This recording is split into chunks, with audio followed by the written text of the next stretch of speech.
আল্লাহু আকবার, আল্লাহু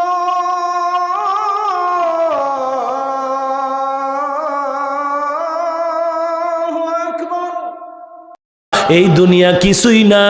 রাতের বেলা যখন ঘুমাইতে যাই ভয় লাগে, ঘুমের মধ্যে কত মানুষ মরে গেল। আমিও যদি মরিয়া যাই, আমার ছেলে মেয়েরা বেলেট দিয়া জামা কাপড়গুলো কাইটা কাইটা রাখবে, আর বলবে, আমার বিবি বলবে, লাশটা বাইরে না বাইয়ারা, ঘরে আর পাহারা দেওয়া যাবে না। কেউ বাঁশ কাটার জন্য দৌড়াবে তাড়াতাড়ি, এরে আর জমিনে রাখা যাবে না, কবরে দাফন কর, বাঁশ বাগানে মাটি খনন কর, কলা পাতা দেরি কর, গরম পানির গোসলের ব্যবস্থা কর। এরে নবীর উম্মতের যুবক, কত তোমার মতো যুবক কলেজের ছেলেরা এসে হাত ধইরা কান্না করে দোয়া চায়, কয় হুজুর মাথায় হাতটা দিয়া দোয়া করে দেন। আমি বললাম, রে বাবা তুই কই পড়ো? বলে কলেজে পড়ি। তোর মাথায় টুপি দাড়ি লম্বা, কয় হুজুর দোয়া করেন, আপনার বয়ান শুনে এমন হয়েছে। আমি বললাম, কলেজের শিক্ষকেরা কি তোরে গালি দেয় না? যুবক কান্না করে বলে, হুজুর আল্লাহর শুকর, এই টুপি দাড়ির কারণে সব কলেজের শিক্ষকেরা আমারে বড় মোহব্বত করে, এমনকি আমার সে ছাত্র ভাইরাও মোহব্বত করে। আমার কলেজে যেই মেয়েরা ক্লাস করে ওরাও আমারে সম্মান করে, একটু পর্দা করার চেষ্টা করে, আমার সাথে তেমন হাসি তামাশাও করে না। কেউ যদি করতে চায় তারে ফিরায়, বলে ওরে তোরা কষ্ট দিবি না, ও আল্লাহরে নিয়ে আছে, ও নামাজ পড়ে, বাধা দিবি না। এরে যুবক, তোর পাও দুটো আগায়া দে, তোর পায়ে ধরে বলে যাই, তুই কি মনে করেছো কোরআন মিথ্যা, নবীর হাদিস মিথ্যা, জাহান্নামের বয়ান কি মিথ্যা? আল্লাহর নবী জাহান্নামের বয়ান যখন করতেন, সাহাবায়ে কেরাম বেহুশ হয়ে পাগলের মতো করতেন, মনে হয় যেন তারা জাহান্নামের আগুন নিজের চোখে দেখতে পায়। এরে নবীর উম্মতের দল, ওই অন্ধকার কবরে তোর খেলার জীবনে কত বন্ধু ছিল, আজকে নাই। লেখাপড়ার টেবিলে কত আড্ডা দিছো অনেক বন্ধু নিয়ে, আজকে নাই। কর্মজীবনে কত বন্ধু ছিল, আজকে নাই। ওরে যুবক, তোর মতো যুবক দাড়িওয়ালা নামাজি কলেজে অভাব নাই, র্যাব আর্মি পুলিশের অভাব নাই, তুমি কেন পারবা না? আমার মন বলে তোমার কলবে আল্লাহর ভয় নাই। ওরে আল্লাহর বান্দা, কিসের পীর, কিসের দল, কিসের নেতা? ওরে আপন তো আমার মা বাপ, এই মা বাবাও কিন্তু কবরে গিয়া আপন হয়ে সহযোগিতা করবে না। ওরে দুনিয়ার লাইনে দেখ, স্বার্থে আঘাত লাগলে মা বাবায় ছেলেরে ভুলে যায়, ছেলেও মা বাবা স্বার্থের কারণে ভুলে যায়। ওরে নবীর উম্মতের দল, ওই যে বরগুনা পটুয়াখালীতে সিডর হয়েছিল কয়েক বছর আগে, হয়েছিল, ওই সিডরের সময় শুনছি আল্লাহর এক বান্দা স্ত্রী ঘরের মধ্যে মাগরিবের সন্ধ্যা গনিয়ে কালো মেঘ, ঘরের মধ্যে পানিগুলো ঢুকতেছে আর বাতাস সিগন্যাল চলে, ঢেউ ঢেউ চলছে। স্বামী আর স্ত্রী চিন্তা করে, কি করি, ঘরে যদি বয়া থাকি পানি বেড়ে যাবে, মরে যাব, এইবার বেরিয়ে যাই, যা হবে পানির মধ্যে হাবুডুবু খায়, কোনো দিকে যেতে পারলে যায়। দরজা দিয়া নামে, বিবি ডাক দিয়া কয়, স্বামী আমার দুইটা সন্তান তুমি নাও, আমি একাই পারবো না, তুমি নিয়ে যাও। এইবার আল্লাহর বান্দা বাচ্চা দুইটা কাঁধে নিয়া পানির মধ্যে নামলো, এদিকে স্ত্রীও ভালো করে মজবুত বেঁধে নামলো। পানি বেড়ে বেড়ে বেড়ে বেড়ে যখন সিনা পর্যন্ত বাড়তে শুরু হয়ে গেল, এবার দাঁড়ানো যায় না, ঢেউ, অন্ধকার, বাতাস। আল্লাহর বান্দা বলে, আমি তাকায় এদিকে, আমার বিবিটারে ঢেউয়ে কোথায় যেন নিয়ে গেল, আর খুঁজে পাইলাম না। এদিকে এখন আমার দাঁড়ায় থাকতে পারি না, পানি বাড়ে, আমার পাওটা চলে যায়, পাও দাঁড় করানো যায় না। এইবার চিন্তা করে দেখলাম আমিও বাঁচবো না। এবার আমার বড় সন্তানের বললাম, বাবা তুই আমারে ছেড়ে দে, আমি তোরে আর ধরে রাখতে পারি না। ওই সন্তানটা আমার গলা জড়ায় কাঁদে আর বলে, আব্বু আমাকে ছাড়িও না, আমি সাঁতার জানি না, মরিয়া যাব। এইবার দেখি না আমার সন্তান আমাকে ছাড়তে চায় না। যখন পানি বেড়ে বেড়ে আমার এই গলা পর্যন্ত উঠতেছে, আমি তখন আমার ডান হাত দিয়ে আমার বড় সন্তানটারে ধাক্কা দিয়া পানির মধ্যে ফালায় দিলাম। দেখি বাচ্চাটা পানির ঢেউয়ে হাবুডুবু খায় আর বলে, আব্বু আমাকে বাঁচাও। এইবার আমার মেয়েটারে আর আমি ধরে রাখতে পারি না। এইবার আমার ছোট সন্তানের পালা। যখন দেখি আমি এখন এই ছোট সন্তান নিয়ে বিপদে পড়েছি, তখন ছোট বাচ্চাটারে বললাম, বাবা তুমি আমার ছেড়ে দাও। ছোট বাচ্চা বলে, আমার বাবুরে তুমি ছেড়ে দিছো, আমারে ছাড়িও না, আমি পারবো না, আমি বড় দুর্বল। হুজুর যখন দেখি আর সরেই না, মামার বাচ্চাটা এমন ভাবে গলা আঞ্জা করে ধরেছে, এক পর্যায়ে আমি বাচ্চাটার হাতের মধ্যে জোরে দাঁত বসায় দিল, রক্ত বের হয়ে গেল। বাচ্চাটা কান্না করে হাতটা ছেড়ে দিল। এই বাচ্চাটারও ছেড়ে আমি একা একা বাঁচার চেষ্টায় দৌড়াই। পানি বন্যা চললো 2 দিন 3 দিন। এরপরে পানি টেনে গেল। খুঁজতেছি বাড়ি ঘরের কি হালাত। ধান খেতে মানুষের অভাব নাই, খুঁজে খুঁজে কে কারো আত্মীয়র খবর নাই। কই আমার ভাই, মা খুঁজে আবার সন্তান কই, সন্তান খুঁজে আবার বাবা নাই, আমার মাও নাই। এরে নবীর উম্মতের দল, দেখি আমরা ধান খেতে একটা বাচ্চা কাদা মাটির মধ্যে শুয়ে আছে লাশের মতো। আমরা বাচ্চাটারে উঠাইলাম। এরপরে ঘরে নিয়ে এই কাদা মাটি ধুইতেছি, মুছতেছি, কানের মধ্যে কাদা ফেলায় পরিষ্কার করি, নাকের ভিতরে কাদা পরিষ্কার করি, মুখের কাদা যখন সরাইতেছি, কাদাটা যখন পরিষ্কার হয়ে যাইতেছে, হঠাৎ করে দেখি বাচ্চা ওয়া ওয়া বলে চিৎকার মারা শুরু করল। এরে নবীর উম্মতির দল, দুনিয়াটা কিছুই না, কেউ কারো আপন না। মনে করছো দল তোরে জান্নাতে নিবে, পীর তোমারে জান্নাতে নিবে। পায়ে হাত রেখে বলি, তোমার মতো যুবক দাড়িওয়ালা নামাজির অভাব নাই। তুমিও তওবা করে নাও। অন্ধকার কবরে কিছুই না বাবা। গুনাহ নিয়ে যদি কবরে যাও, ওই কবরের 2 পাশের মাটির চাপ, এরপরে সাপের কামড়ের আঘাত, ওরে মুসলমান সহ্য করতে পারবি না। দিনের বেলা সূর্যের গরম, রাতের বেলা নাই, রাতে শীতের রাত, এরপরও কেন ঘাম, ফ্যানের বাতাস দিয়েও ঠান্ডা করা যায় না। আল্লাহর রসুল বলেন, এই সূর্যটা বিজ্ঞানীরা বলে জমিন থেকে 13 লক্ষ গুণ বড়, 9,30,00,000 মাইল দূরে। হাসরের ময়দানে সূর্য থাকবে মাথার উপরে। আল্লাহ বলবে, সূর্য তোর সমস্ত তাপ জমিনে ছাড়িয়ে দাও। সূর্যের তাপে জমিনটা তামা হয়ে যাবে, গুনাহগারের মাথার মগজগুলো টকবক করে ফুটবে, পেটের চর্বিগুলো নারী বুড়ি পায়খানার রাস্তা দিয়ে বের হয়ে যাবে। নবীরা পর্যন্ত নাফসি নাফসি বলে কান্না করতে থাকবে। এরে নবীর উম্মতের দল, আজকে সবাই মোনাজাত ধরে, তুইও মোনাজাত ধরলি, অথচ তোর ডানে বামে চোখের পানিওয়ালার অভাব নাই। আর তোমার চোখে পানি নাই, মনে করিস না যে তোর কপাল ভালো। তোর কপাল পুড়ে গেছে, পুড়ে গেছে, পুড়ে গেছে। কারণ গুনার কারণে আমার মাওলায় বেজার।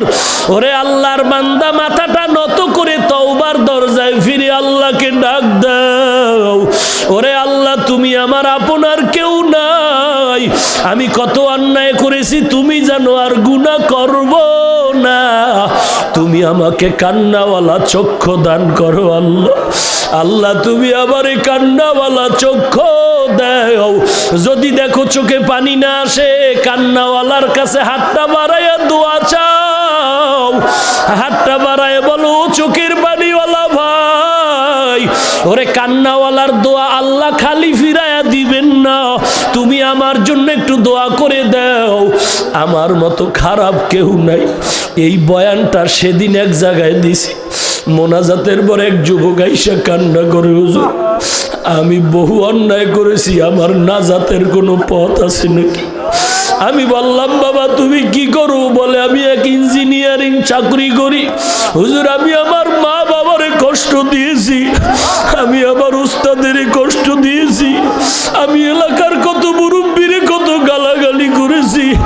আমার নাজাতের কোনো রাস্তা আছে কি না হুজুর? আমার মাথায় হাতটা দিয়ে দোয়া করিয়া যান। ওরে যুবক, পায়ে ধরে বলি, জাহান্নামের আযাব সহ্য করতে পারবি? সূর্যের তাপ এখনই গরম সহ্য করা যায় না, আল্লাহর দরবারে কাঁদো। ওরে অনেকের মা নাই, অনেকের বাবাও নাই, অন্ধকার কবর থেকে দোয়ার জন্য অপেক্ষা করে রে সন্তান। ওই মা বাবার চেহারাটাও কি মনে পড়ে না? ওই মা বাবার জন্য কি মায়া হয় না রে যুবক? ওরে যুবক, পায়ে ধরে বলি আর দাড়ি কাটবি না, পায়ে ধরে বলছি নবীরে আর কাঁদাবি না, বেপরদায় চলিও না, মা বাবারে কষ্ট দিও না, আল্লাহওয়ালারে বন্ধু বানাও, কোরআন পড়ো, দেশের বিরুদ্ধে ষড়যন্ত্র করো না। অন্তর যদি তওবার জন্য রেডি হয়, কবরের কথা স্মরণ করে কাঁদো। কয়েকদিন আগে টেকনাফ রোহিঙ্গাদের তেরান দিয়া কয়েকদল যুবক বাড়িতে সিলেটে রওনা হয়ে গেল। রাতের বেলা নরসিংদী রাস্তায় যখন যায়, এমন এক অ্যাক্সিডেন্ট হলো, যুবকও নাই, গাড়িও নাই। পরের দিন সিলেটের জমিনে লাশের পার্শ্বে লাশ আর লাশ, কান্নার আওয়াজ, ময়দান জুড়ে কান্নার আওয়াজ। এরে নবীর উম্মতের দল, কয়দিন আর বাঁচবা? এমন কোনো দিন নাই যুবকের মরণের খবর নাই। বাসের নিচে লাশ, গাড়ির নিচে লাশ, ঘুমের বিছানায় লাশ। তুই যে ঘুমের মধ্যে কানে গানের আওয়াজ দিয়া ঘুমাও, একটু কি তোর ভয় নাই? ওরে গান শুনতে শুনতে তুই ঘুমাইলি রে যুবক। পায়ে ধরে বলছি, আল্লাহর ভয় অন্তরে ঢুকাও, জাহান্নামের ভয় অন্তরে ঢুকায় তওবা করো। আল্লাহর দরবারে দিলটা খুলে কান্না করো, মালিক তুমি মাফ না করলে এই ময়দান থেকে যাব না।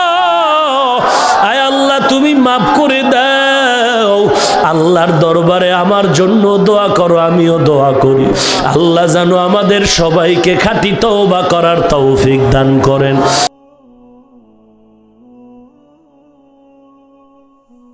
মিলাদুন নবী পালন করো, পালন করো। কেমনে পালন করবে? কয় নবী যেমন করছে তোমরাও তেমন করো। নবী বলেন, আমার মা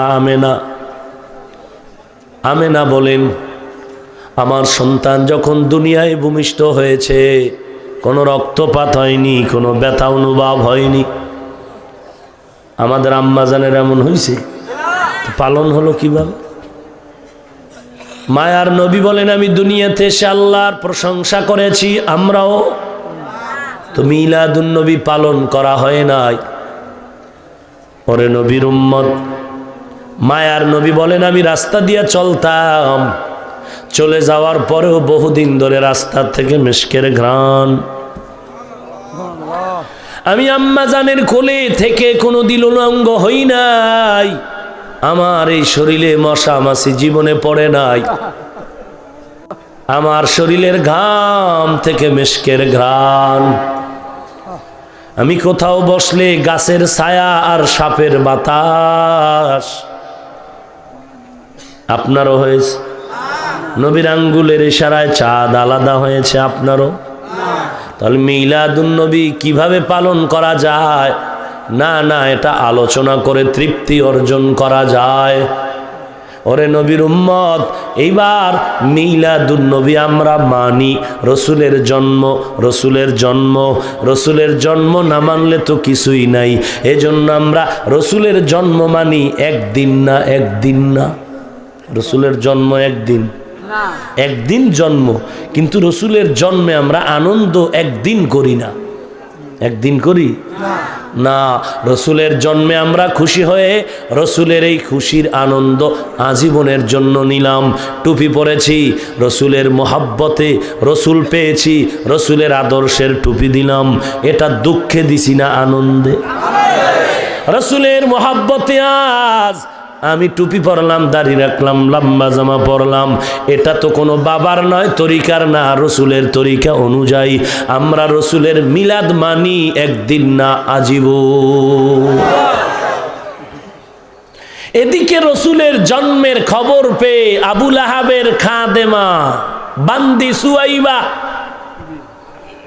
আবু লাহাবের গিয়া বলে, শুনছো এমন একটি সন্তান আমেনার গর্ভ থেকে দুনিয়াতে আসছে, পুরো ঘর নূরে নূরান্বিত হয়ে গেছে। আবু লাহাব এত খুশি হয়ে গেল, খুশি হইয়া আবু লাহাব বলে, রে সুয়াইবা, তোরে চিরতরে আমি মুক্ত করে দিলাম, তুই আমার আন্ডারে থাকার দরকার নাই, তোরে আমি মুক্তি দিয়া দিলাম। এইটা আবু লাহাব তার বাদীকে মুক্তি করলো রসুলের জন্মে, বেজার হয় না খুশি হয়ে? তাহলে রসুলের জন্মে আবু লাহাব খুশি হয়েছে, রসুলের জন্মে আবু লাহাবও খুশি। খুশিটা ছিল একদিনের জন্য। এরে নবীর উম্মত, এবার সিরাতুন নবী, রসুলের আদর্শ কি জিনিস। আম্মা জান আয়েশার দরবারে কয়েকজন সাহাবা চলে গেলেন। সাহাবারা গিয়ে আম্মা জান আয়েশাকে প্রশ্ন করলেন, কে সে আয়েশা যে আয়েশা 2000-এর উপরে হাদিস তার মুখস্থ? কয় হাজার? 2000-এর উপরে হাদিস তার মুখস্থ। আমগো আম্মা জানেরা কয় হাজার মুখস্থ? কথা বলে না। যদিও আদাটা বলে 13টা ভুল, আব্বা জানেরও একই হালাত।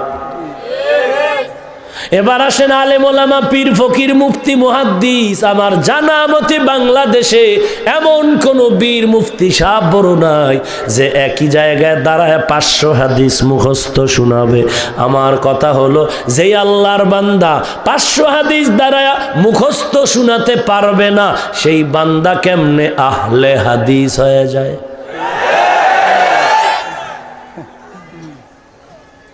এরে নবীর উম্মত,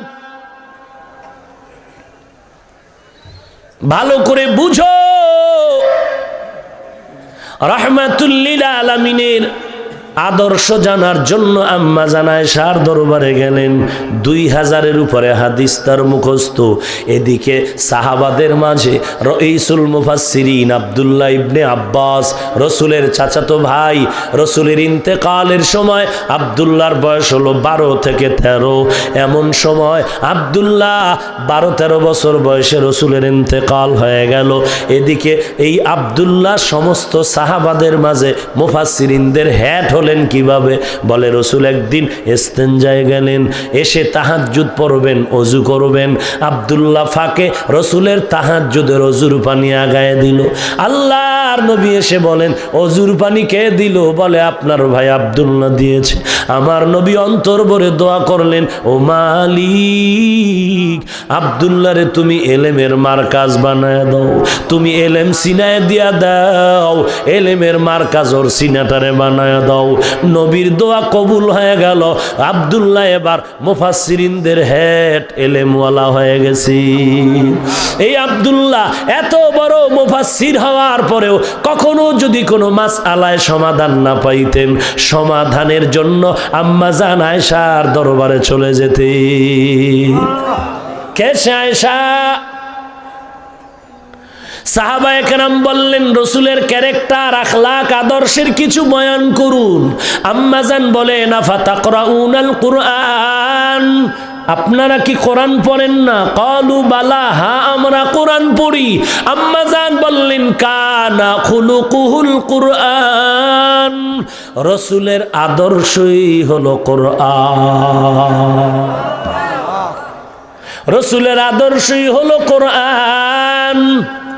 কোরআনের আদর্শ নামাজ, রোজা, হজ, যাকাত।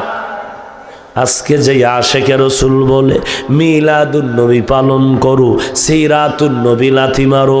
সিরাত মানি নবীর আদর্শ, নবীর আদর্শ মানি কোরআন, কোরআন মানি নামাজ, রোজা, হজ, যাকাত। ওরে আশেক ভাই, তোমার সাথে দ্বন্দ্ব নাই, গালি নাই, দূরত্ব নাই। আমি আদবের সাথে একটু জানতে চাই, তুমি যে সিরাতুন নবীর লাথি মারলা, লাথি মারলা কই, লাগলা কই, টের পাইলানি? লাথি মারলা কই, লাগলো কই, টের পাইলানি রে ভাই? বেয়াদবি সব জায়গায় চলে না রে বাবা, খবরদার। সাবধান, আল্লাহ তওবার দরজা খুলে রাখছেন। লিকুল্লি শাইইন জিনাতুন ফিল ওয়ারা ওয়া জিনাতুল মারই তামামিল আদাবি আল খুদা হিমে তৌফিকে আদব বে আদব মাহরুমে গাশত ফজলে রা। নবীর আদর্শ মানে সিরাতুন নবী, সিরাতুন নবী মানে কোরআন, কোরআনের আদর্শ। নামাজ পড়ো, দাড়িটা লম্বা করো, পর্দা করো, হালাল খাও। মিলাদুন নবীতে আবু লাহাব বড় খুশি, আঙ্গুলির ইশারা করে বান্দিটারে আজাদ করে দিল। রসুল একদিন এই আবু লাহাবের ডাইকা কয়, ও চাচা আপনি আমারে কেমন ভালোবাসেন? বলে ভালোবাসার কোনো ভাষা নাই, চূড়ান্ত ভালোবাসি। আসেন আসেন আসেন। এবার আবু লাহাবের নিয়ে পাহাড়ের চূড়ায় উঠলেন। এইবার পাহাড়ের পাদদেশে গিয়া নবী বলেন, চাচা আমার কথা কেমন মজবুত মনে করেন? বলে কঠিন। চাচা আমি যদি বলি পাহাড়ের ওই পার্শ্ব থেকে এই পার্শ্বে আইসা দুশ্মন দল আপনাদের মারবে, বিশ্বাস করেন? ভাতিজা 100 বিশ্বাস করি। বলে ও চাচা আমি একটা খবর দেই, এই জমিনটা চিরস্থায়ী জমিন না, ক্ষণস্থায়ী জীবন পেরিয়ে যাওয়ার পরে চিরস্থায়ী একটা জিন্দেগি আসবে, আখিরাত।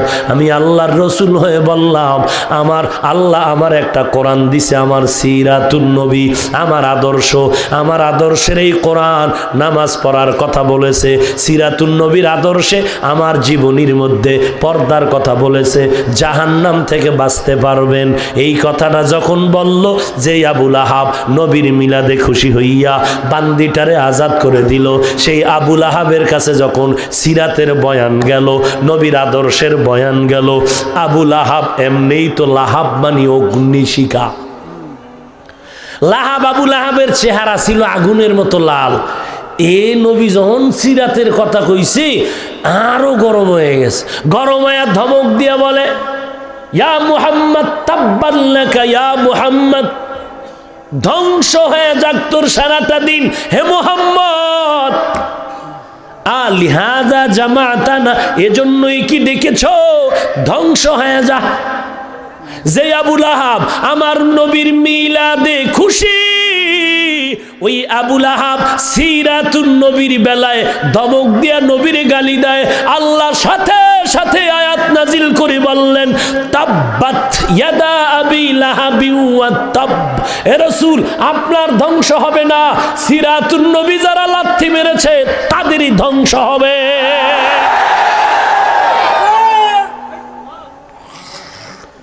রাসূল আপনার জন্য আবু লাহাব বদদুয়া করেছে, অথচ আবু লাহাব আপনার জন্য পাগল হইয়া মিলাদুন নবীর খুশি আনন্দ করে আপনার মহব্বতে বান্দি আজাদ করে দিল। যখন সিরতের গান শুনলো, এখন আপনারে বরদোয়া দেয়, তোরে মানি ঠিক আছে, তবে তোর আদর্শের দাড়ি রাখতে পারুম না, তোমাকে মহাব্বত করি বাট তোমার আদর্শের টুপি পরতে পারবো না, তোমাকে মায়া করি ঠিক আছে, তোমার মিলাদে আমি খুশি, তবে তোমার আদর্শের পর্দা করা যাবে না। আল্লাহ পাক আয়াত নাজিল করে বলেন, আবু লাহাব ধ্বংস, মা আগনা আনহু মালুহু ওয়া মা কাসাব, ওর মাল সন্তান কেউ ওরে বাঁচাতে পারবে না। সাইয়াসলা নারান যাতা লাহাব, এই লাহাব অগ্নিশিখা আগুনের মধ্যে নিমজ্জিত হয়ে যাবে। আল্লাহ আয়াত নাজিল করে দিলেন, ওরে নবীর উম্মতের দল, আবু লাহাব মিলাদুন নবীতে খুশি হলো একদিন, আঙ্গুলের ইশারায় আজাদ করে দিল বান্দি, জিব্বা দিয়া আওয়াজ দিল। ওরে নবীর উম্মত সিরাতুন নবীর আদর্শ মানতে গিয়া দিল গালি। ওরে নবীর উম্মতের দল, আমরা যারা টুপি পরি, দাড়ি পরি, আমরা যারা রসুলের আদর্শ মানি, আমরা রসুলের মিলাদে খুশি হইয়া আমরা দাড়ি রেখেছি, টুপি পরি, পাগড়ি পরি, আমাদের রসুলের আদর্শ মিলাদের বহির প্রকাশ মরণ পর্যন্ত। আর যারা শুধু বছরে বছরে নবীর মিলাদে খুশি উদযাপন করবে, আর বাকি টাইম রসুলের আদর্শের টুপি নাই, দাড়ি নাই, নামাজ নাই, মনটা জানি কেমন কেমন সন্দেহ লাগতেছে। তোমাদের মাঝে আবু লাহাবের মাঝে ব্যবধান আছে কিনা? हकीकत से तू दुनिया बेखबर है, दुनिया की नुमाइश पर नजर है, नमी गोया নিয়ম কে আজ দুনিয়া জুদা বাস বাহারকারে কে বাসি বা খুদাবাস। এতক্ষণ আলোচনায় কি বুঝলেন? আমি মিলাদুন নবীর বিরুদ্ধে বলেছি, সিরাতুন নবীর বিরুদ্ধে বলেছি, আমি কাউকে কাফের বলে গালি দিয়েছি। আল্লাহ আপনি হেদায়াত দান করুন। এবার আসেন ঈদ, ঈদ ঈদ, সকল ঈদের বড় ঈদ, ঈদ মিলাদুন নবী। এবার ঈদ কোথা থেকে আসলো? ইসলামের যত কিতাবাদি, ইতিহাসের কিতাবাদি, রসুলের লক্ষ লক্ষ লক্ষ লক্ষ হাদিস, কোরআনের হাজারো তাফসির, সব ঘেটে ঘেটে ঘেটে ঘেটে পাওয়া গেল আল্লাহ নবীকে বলেন, আপনার উম্মতের আমি আল্লাহ আনন্দ করার জন্য 2টা বাৎসরিক ঈদ দান করেছি। কয়টা? কয়টা বাৎসরিক? কি এরা কয় জুমার দিনও তো ঈদ। জুমাটাও কি এটা বাৎসরিক না এটা সাপ্তাহিক? সাপ্তাহিক হোক, বাৎসরিক ঈদ হাদিস দ্বারা প্রমাণিত। কয়টা? 2টা ঈদ, ঈদুল ফিতর, ঈদুল আজহা। ঈদুল ফিতর, ঈদুল আজহা বাৎসরিক ঈদ আল্লাহ নবীরে বলায় দিলেন 2টা। আর একটা ঈদের কথা, বাৎসরিক আর কোনো ঈদ নাই। যদি নবীর জন্ম মোবারকে এরকম ঈদ আর খুশি পালন করা হয়, তাহলে এই রকম কত নবীর আশেক এই জমিনে আছে। ঈসা নবীর আশেক, মুসা নবীর আশেক, ইব্রাহিম নবীর আশেক। এরকম কোনো না কোনো নবীর জন্ম 365 দিনের কোনো না কোনো দিন একজন কত নবীর জন্ম, আবার কত নবীর ইন্তেকাল। এক দলে করবে শোক দিবস, এক দলে করবে আনন্দ দিবস, জন্ম দিবস।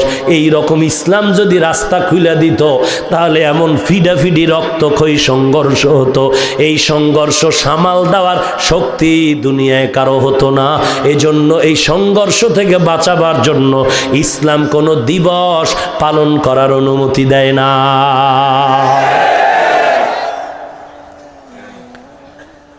সাহাবায়ে কেরাম কোনোদিন করেনি। এইবার দেখবো মিলাদুন নবীতে আমার নবী কি করেছেন। সহিহ মুসলিম শরীফের হাদিসের কিতাব, ওই হাদিসে আল্লাহর নবী বলেন, আমি প্রতি সোমবার একটা রোজা রাখি। কি বার? বছরে একদিন, মাসে একদিন না প্রতি সোমবার? জোরে বলেন। আল্লাহর নবীকে প্রশ্ন করা হলো, নবী আপনি প্রতি সোমবার রোজা রাখেন কেন? নবী বলেন, আমি 2টা কারণে সোমবার দিন রোজা রাখি। 1 নাম্বার কারণ, আল্লাহ তাআলা আমাকে যেদিন দুনিয়ায় ভূমিষ্ঠ করায় দিলেন, আমার জন্ম মোবারক মিলাদুন নবীর দিনটা ছিল সোমবার। আমি নবী রোজা রাখার মাধ্যমে মিলাদুন নবীর শুকর আদায় করি। 2 নাম্বার কারণ, আমার উপরে কোরআন নাজিলের সূচনার দিনটাও ছিল সোমবার। আমি নবী রোজা রাখার মাধ্যমে কোরআন নাজিলের সূচনার দিনের শুকর আদায় করি। রাসূলের জিন্দা মুজিজা কোরআন, এই কোরআন আমরা পেয়েছি আনন্দ না? আনন্দেই যদি দিবস পালন হয়, তাহলে রসুলের মিলাদে হবে 1 দিবস। রসুলের জীবনের আনন্দের দিবস কোরআন নাজিলের দিবস, সেদিনের পালন হবে আরেক দিবস। রসুলের আনন্দের আরেক দিবস মেরাজের দিবস, সেদিন পালন হবে আরেক দিবস। এই দিবস দিবস করতে করতে এক পর্যায়ে দ্বিমুখী সংঘর্ষ, রক্তপাত সংঘর্ষ হবে। ইসলাম সংঘর্ষ বন্ধ করার জন্য দিবস পালন করার অনুমতি দেয়নি। ভাইরা আমার, ভালো করে বুঝো, মুসলিম শরীফ সহিহ হাদিসের কিতাব থেকে পেয়ে গেলাম, মিলাদুন নবীতে নবী কি করেছেন? জোরে বলেন। রোজা রাখছেন। এবার আমাকে একটা মাসআলা বলবেন জেনে শুনে, রোজার দিন ঈদ করা হালাল, ঈদের দিন রোজা রাখা হালাল? সবাই একমত? ঈদের দিন রোজা রাখা যেমন হারাম, রোজার দিন ঈদ করাটাও তেমন হারাম। ওরে আশেকে রসুল ভাই, কোনো দ্বন্দ্ব নাই। ভুল আমি হাফিজুর রহমানেরও যদি হয়, ধরায় দাও সবার সামনে, আমি ভুল স্বীকার করে তওবা করে নেই। ওরে আল্লাহ তো তওবার দরজা খুলে রাখছে, ভুল হলে ধরায় দাও, তোমার ভুল হলে তুমিও ফিরে যাও। ওরে তুমি যে রসুলের মিলাদে ঈদ করেছো, বলো তোমার ঈদ করা সঠিক নাকি? যদি বলো সঠিক, তো রসুল যে মিলাদুন নবীতে রোজা রাখলেন, এটা কি বেঠিক হয়ে যাবে? আর যদি বলো না না না না, মিলাদুন নবীতে মুসলিম শরীফের হাদিস দ্বারা প্রমাণিত নবী রোজা রেখেছেন, এটাই সঠিক, তো রোজার মধ্যে ঈদ করা যেমন চলবে না, নবীর রোজা রেখেই ঈদ পালন, রবির রোজা রেখে মিলাদুন নবীর হক আদায় করেছে। অতএব একটু চিন্তা করো, আমি গালি পক্ষে না, গালি দেওয়া হারাম। তোমার বিবেকের কাছে প্রশ্ন করো, রসুলের মিলাদুন নবীর রোজা বন্ধ করে ঈদ করাটা তোমার কতটুকু বৈধ? তোমার বিবেকের কাছে প্রশ্ন। কারণ তোমার কবরে তুমি যাবে, আমার কবরে আমি যাব। আমি তোমাকে গালি দিয়া খামোখা গুনাহগার হতে চাই না। কিছু বুঝলেন? কি বুঝলেন? রসুল মিলাদুন নবীতে কি করেছেন? কোন হাদিসের কিতাব? মুসলিম শরীফ। ঈদের ব্যাপারে আর একটা এক্সাম্পল দিচ্ছি, কোরআন শরীফের সূরা মায়েদার 3 নম্বর আয়াত থেকে। কষ্ট হচ্ছে আপনাদের? সূরা মায়েদার কত নম্বর আয়াত? আল-ইয়াউমা আকমালতু লাকুম দীনাকুম ওয়া আতমামতু আলাইকুম নি'মাতি ওয়া রাদিতু লাকুমুল ইসলাম দীনা। এটা সবার একটা পরিচিত আয়াত না? কথা বলেন। দেখছেন নি? কাফের কাফের কাফের কাফের কাফের, ওরে গালি এক শ্বাসে যতবার বলবে তত সওয়াব। না আমি এত হাতে পায়ে দুইটা বুঝাইতেছি, বলেন আমি পারি না দুই একটা দিতে? সাফা আমার ভিতরে নাই, আমগোর মধ্যে বাজি নেই। সাফা আছে কি নাই? বাজি নেই। আমরা চাপা দিয়ে কথা বলি, বাট চাপা বাজি করি না। আমি একটা গালি দিছি, আমি বিবেকের কাছে বিচার রাখছি, কোরআন হাদিসের আলোকে আমার মন গড়া কিছু না, কত মোলায়েম ভাবে বুঝাইয়া। সূরা মায়েদার এই আয়াতের একটা অংশ, আল ইয়াউমা আকমালতু লাকুম দীনাকুম, আজকের দিন পরিপূর্ণ করে দিলাম দিন, ওয়া আতমামতু আলাইকুম নি'মাতি, তোমাদের উপরে আমার নিয়ামতকে পূর্ণ করে দিলাম। এই আয়াত সূরা মায়েদার 3 নম্বর আয়াত। এক ইহুদি বেঈমান ওমরের কাছে গিয়া প্রশ্ন করলেন, ওমর এই আয়াতটা নাজিল হইছে হিজরি 10ম হিজরির জিলহজের 9 তারিখ শুক্রবার। 10ম হিজরির 9 জিলহজ, জিলহজের 9 তারিখ শুক্রবার। ইহুদি ডাক দিয়া কয়, ওমর এমন একটা সুসংবাদের আয়াত, যদি আমাদের তাওরাতে আল্লাহ বলতেন আমরা এই দিনটারে ঈদ বানাইতাম খুশি। আপনারা কি মোনাজাত দেওয়ার জন্য বলতেছেন? কথা বলবেন বাঘের বাচ্চার মতো, হিজলার মতো বয়ে রয়েছেন কেন? কথা বলবেন, মাটি কাঁপবে। মুসলমানের আওয়াজ বেঈমানের জন্য একটা আতঙ্ক।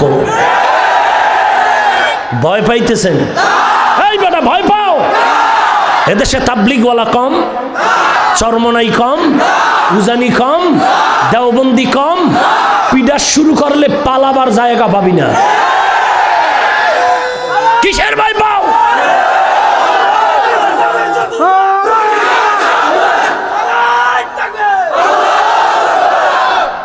মরবা না? মরলে লইরা সইরা মরবি। কি হিজলার মতো বয়ারিস? কিসের ভয়? আমরা চোর, কোরআন সুন্নাহ দিয়ে কথা বলবো, গালি দিয়েছি তো কিসের ভয়?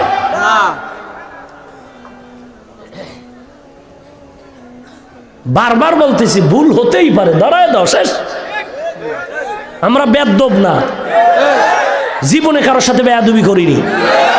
চাই তুমি আমার লাইনের বেলাইনেও যদি হও, আমি সব কথাও যে বলতে চাই না, বহু আমারে খাড়ায় গালি দেয় টুপি খুললা বক্তা। হঠাৎ গাড়ি রাস্তায় চলে, যেহেতু এরাও দৌড়ায় আমরাও দৌড়াই, পাম্পে গ্যাস পাম্পে দেখা হয়েছে, আমি যে সালাম দিছি, ভাইজান কেমন আছেন? ওরে বাবা, এর তো খবর হয়ে গেছে, ই হাফিজুর রহমান। আমি কেমন আছেন ভাইজান? ভালো আছেন? কোথায় থাকেন? কোথায় ছিল আজকে? বেটা 2 দিন চললে দেখ, জীবনে বেদবি করে এখানে বসি নাই, আল্লাহ আল্লাহর জোতা টাইনে বসি।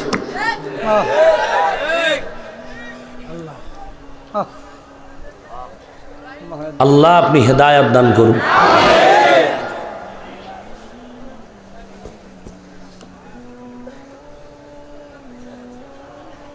দশম হিজরি জিলহজের 9 তারিখে আয়াত নাজিল হলো। ইহুদি কত বড় যে কুত্তা, এটা যদি আমারে কিয়ামত পর্যন্ত হায়াত দেয় আর এই কুকুরের বয়ান দেই, এরপরও শেষ করা যাবে না যে এত এরা কত বড় খারাপ। আর এই ইহুদির থেকে আবার আর একদল খারাপ মুনাফিক।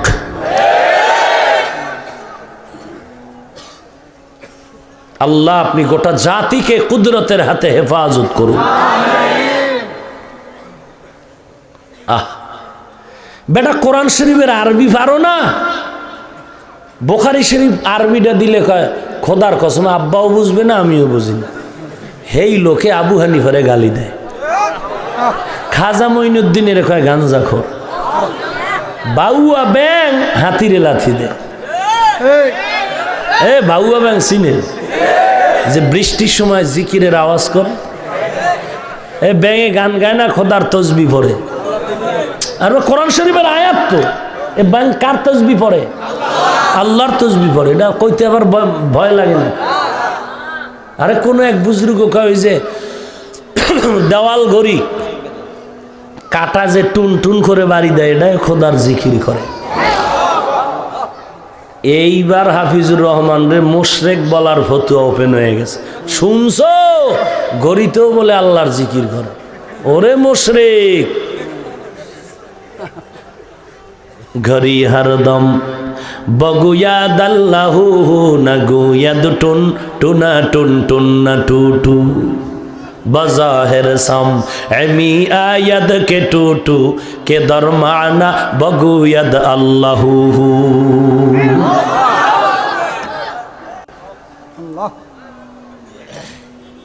বাবু এবং হাতির লাথি দেয় পাওয়ার কি? কয় ভিতরে টাওয়ার আছে। কিসের টাওয়ার? কয় তদন্ত করে দেখ।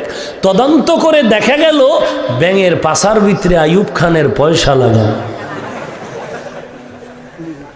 ময়দানের কোন তারসেরা যদি দাঁড়ায় কয় মৌলবী এই যে এক্সাম্পল দিলা, এটা কোরআন শরীফের কত নাম্বার সূরায় আছে? এরকম তারসেরা নাই? এইরকম তারসেরারাই ওয়াজের পরে মোবাইল চুরি করে, করেনি? আহা, মোনাজাত দিছি শেষ, মানুষ আসছে একটু হাতের সাথে মোলাকাত করবে একটু, ওই কোন একজনে কান্দে, কি কয় হুজুর মোবাইল শেষ। বাম দিকে একজনে কি মানি ব্যাগ নাই, কে ফেরেশতারা নিছে? এই ময়দানের সোনার ছেলেরা নিছে, ঠিক না? এখানে বইয়া ঠাডায়া বয়ান শুনছে, মোনাজাত দিছে না? কথা হয় না। কি কইছে মোনাজাতে? মোনাজাতে কি কইছে? রে আল্লাহ, আমি জানি এ বিশাল ময়দানে কারো হাত তুমি খালি ফিরায় দিবা না, তো আমারটাও কবুল করে নি। কি কবুল করবারে মালিক? ও মালিক, আমি অন্তর ভরে দোয়া করি আজকে 5টা মোবাইল না নিয়ে বাড়ি যাব না। আল্লাহ, তুমি কোরআনের আরবি বুঝো না, বুখারীর আরবি বুঝো না, আবু হানিফারে গালি দাও কেন? কে সে আবু হানিফা? আল্লাহ আপনি হেদায়েত দান করুন। লাকাদ জানাল বিলাদা ওয়া মান আলাইহা ইমামুল মুসলিমিন আবু হানিফা। বু হানিফা বুদ ইমামে বাসফা আসরাজ উম্মতানে মুস্তফা। কি ব্যাপার? বলে টাকার পাওয়ার ভেতরে আর কিছুই না রে বাবা, কপাল পুরিও না রে ভাই, হিংসা নাই, দ্বন্দ্ব নাই, গালি নেই। তুমি বুকের উপরে হাত বেঁধে নামাজ পড়ো, খোদার কসম আমি তোমাকে হিংসাও করি না, দূরেও ভাবি না, ঝগড়াও নাই। তুমি আলহামদুর উপরে জোরে আমিন বলে মসজিদ গরম করো, আমার আফসোস নেই। তোমার কবরে তুমি যাবে, আমার কবরে আমি যাব। তুমি বুকের উপরে হাত বাঁধো, না হয় মাথায় বেঁধে খাড়ায় থাকো, তাতে আমার কি? কিন্তু আমার কথাই হলো ওই জায়গায় তুমি বুকে বাঁধো, মাথায় বাঁধো, জোরে আমিন বলো বলো। কিন্তু আমার দেশের 40 বছরে যারা নাভির নিচে হাত বেঁধে নামাজ পড়েছি, আমরা যারা আসতে বলে আমিন বলে আসছি, বলো আমাদের এই সাধারণ মানুষগুলোর ঘরে কেন আগুন লাগাইলা?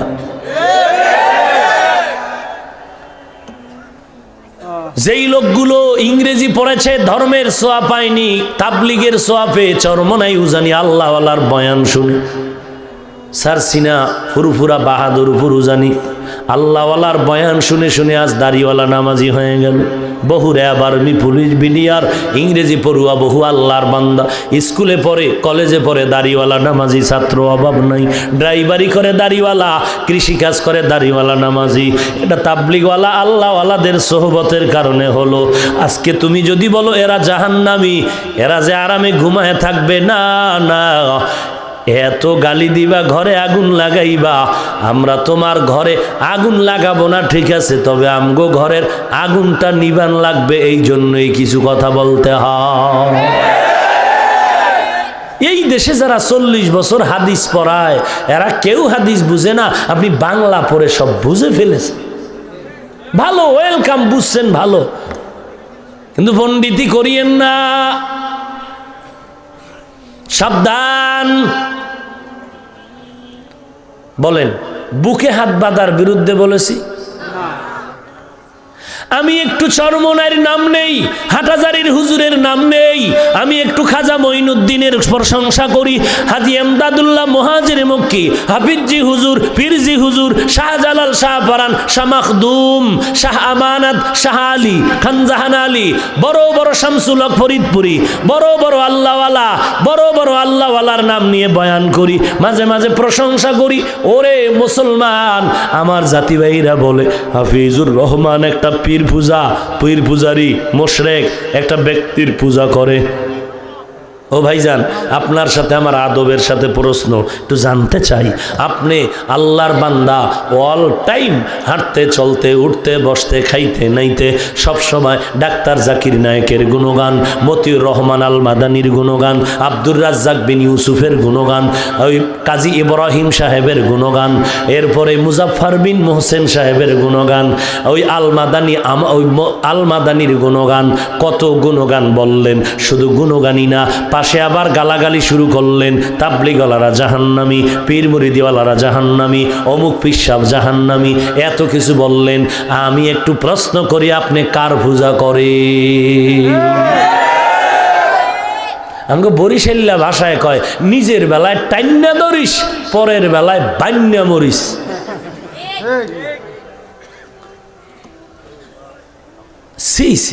অথচ আমি চরমনাই বলি, আবু হানিফার কথা বলি, যার কথা বলি, আমরা অন্ধ ভক্ত নয়। আবু হানিফা বলেননি আমারে না মানলে জাহান্নামে যাবি।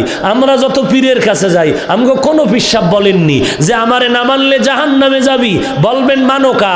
আবু হানিফার কথা মানতে গেলে দেখি বহু তারুজওয়ালা, পরস্পর বিরোধী অনেক মাসআলা তিনি সহজ করে সমাধান দিছেন। তার ওই সমাধান করা মাসআলা মতো চললে আমল করা সহজ হয়। পীরের কাছে গেলে একটু আমলের বরকত বেড়ে যায়, কারণ আমার জিব্বা না পাক, আল্লাহওয়ালার জিব্বা পাক। আমার হাফিজুর রহমানের চোখ দুইটা না পাক, কিন্তু যারা খাঁটি আল্লাহওয়ালা তাদের চোখ দুইটা পাক। আমি হাফিজুর রহমানের হাতটা না পাক, আমার অন্তর না পাক। যারা খাঁটি আল্লাহওয়ালা তাদের অন্তর পাক, তাদের হাত দুইটা পাক।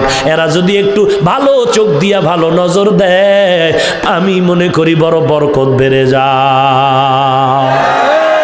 এই জন্য কথা বলি। তবে আবু হানিফার কোনো কথা যদি দেখি কোরআন হাদিস বিরোধী, খোদার কসম মানি না। কোনো পীরের কথা যদি দেখি কোরআন সুন্নাহ বিরোধী হয়ে গেল, খোদার কসম আমরা তার আর মানতে রাজি না। এরপরও কেন ভেজাল হবে, এরপরও কেন আমগো পীর পূজা করি বলবা। অথচ আজকে দেখা গেল আমার পীরের বিরুদ্ধে বলো, একদিনও তো উল্টা পাল্টা লেখলাম না, একদিনও মাইকে গালি দিলাম না যে অমুক দল অমুক ব্যক্তি আমার পীর সাহেবের গালি দিল, আমার অমুকের গালি দিল।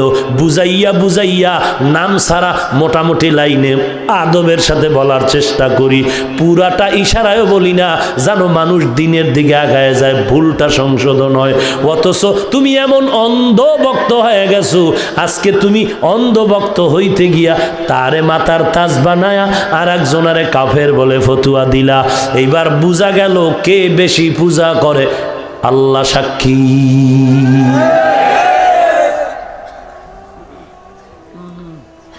কি করব, মরলেও তো শান্তি নেই।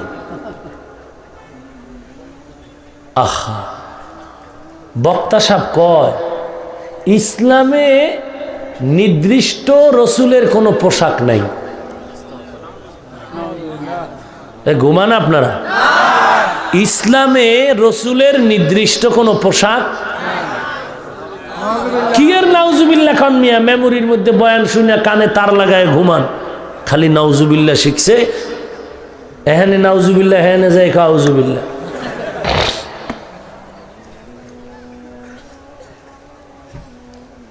আমি খালি নামটা কইলে জিব্বাটা দুই দাঁতের মাঝখানে ফালায় কইবেন অকন কি এই হুজুর, হেদি আমগো বাড়ি আয় ডেলি, এই হুজুর। আল্লাহ কুদরতের হাতে হেদায়াত দান করুন। মানুষ নামাজ নাই, রোজা নাই, পর্দা নাই, এই বয়ান করলেই তো রাত পার হয়ে যায়। এই অ্যালার্জিওয়ালা বয়ানের দরকার কি? মানুষের পেছে ফালানের লাভটা কি? আপনি বলবেন হুজুর আপনিও দিকন, আরে ভাই আমি কি কই, আমার ঘরে আগুন লাগাইছি, নিবান লাগবে না? আগুন না লাগাইলে তো নিবানের প্রশ্ন ছিল না। যেই লোকটা নাভির নিচে হাত বেঁধে নামাজ পড়ে আসছিল, এখন যদি এরে কেউ ফতুয়া দেয় তোর এই নামাজ হয়ই নাই জীবনে, তো এই লোকটার কেমন অবস্থা হবে? 40 বছরের নামাজ। আর আমরা বয়ে বয়ে বিলের মতো চুপ থাকবো, এটা কি করে হয়?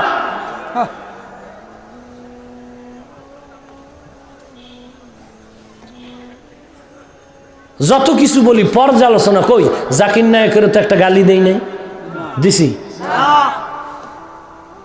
কি লাভ কি? আমি এখানে বই মাইকে 14 গ্রামে 14টা গালি দিলে লাভ হইবে কি? আমি যদি কোনো একদিন জাকির নায়েক সাহেবকে হাতে পাই, যেহেতু সফর করি আল্লাহ কবুল করলে দেখা করাইতেও পারেন, তখন হয়তো আমি আদবের সাথে মোহাব্বতে হাসি মুখে জিজ্ঞাসা করলাম যে হযরত আপনার চমৎকার লেকচার শুনেছি, অনেক লেকচার ফাঁকে এই দুই একটা পয়েন্টে ওলামায়ে হযরতের ফতোয়া, আপনার কথাটা এই পয়েন্টটা কোরআন হাদিসের শরীয়তে সাংঘর্ষিক মনে হয়, আপনার কি ফয়সালা? তখন সে আমাকে একটা বুঝ দিলেন বা ভুল স্বীকার করে নিলেন। তখন আমি বললাম আমার সার্থকতা আছে, যাকে পাইছি তাকে বলবো। মাইকে গালি দিলে আমার লাভ কি? সমাজ একটা বিভ্রান্ত হইল, এই ভণ্ডীতি করা যাবে, আর কি করা যাবে?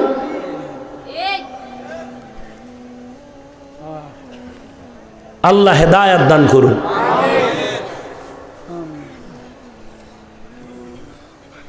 রাগ করছেন না?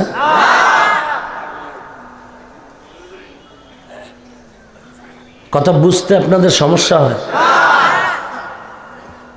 কত দিক চিন্তা করে কথাগুলো কই, একটা উল্টো হইলি ফেসবুক রেডি, ওরে গজব, এটা রেডি। ঘুমে যাওয়ার আগেই ও বই বই অনেকে মনে হয় গুতাইতে আছে। সি সি সি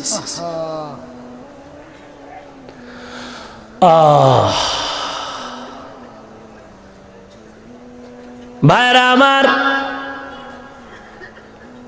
আর একটু সামনে আগাবো।